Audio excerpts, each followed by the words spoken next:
country into an enemy of Syria. This is the latest news that we have from the Syrian regime, and with me in the studio, thank you very much, our i24 news correspondent. Thank you very much. First of all, good to have you back. So we're talking about statistics, and you met the statistics, and what you see from there is nothing like you see it from here. Definitely not. Listen, once you actually see these people, you see their injuries, you see that they have legs that aren't working anymore.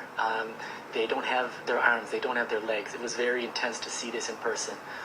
One of the people that we spoke to, he happened to be a member of the Free Syrian Rebel Army, and he was just a protester once upon a time in the town of Dara.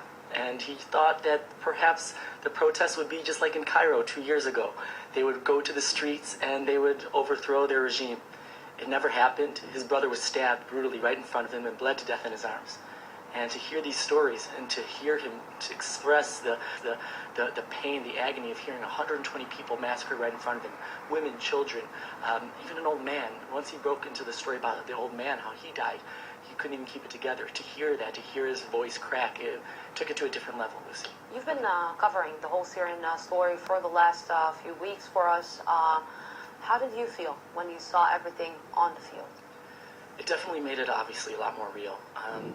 It definitely made me think just whatever the U.S. decides to do, or the West, people are waiting. People are waiting for answers, A lot of the refugees I spoke to saying that who cares about the Syrian people? You know, you have the U.S., the European leaders. One of the persons I spoke to said, you know, they're liars. They are politicians who just talk and they watch. They don't do anything. And then you have the Chinese, the Russians, the Iranians, Hezbollah. They are the enemies of the Syrian people. In the meantime, we're just here suffering, and we can never go back to our homes while this is happening. It could be decades. What is the Jordan point of view on the situation? Because it's getting all the refugees from Syria. To tell you the truth, a lot of the Jordanians are very supportive of the Syrian people coming in. I did hear some cynical things about some Jordanian people profiting from, you know, the fact that Syrian people are flowing across the border. I stayed in a neighborhood where actually a lot of Syrian refugees stay. They don't have room in the camp, so they just stay in these neighborhoods. They get overcharged, and they're just trying to make ends meet. A lot of the women who were there we spoke to didn't have husbands anymore, but they had still their kids running around who didn't know where the next meal was going to be. So to meet these people, to talk with them, it was very poignant and very touching. The main conclusion that you got from your 3-day visit? That something needs to happen, something needs to happen big. This is what the world has been waiting for, but it cannot continue like this.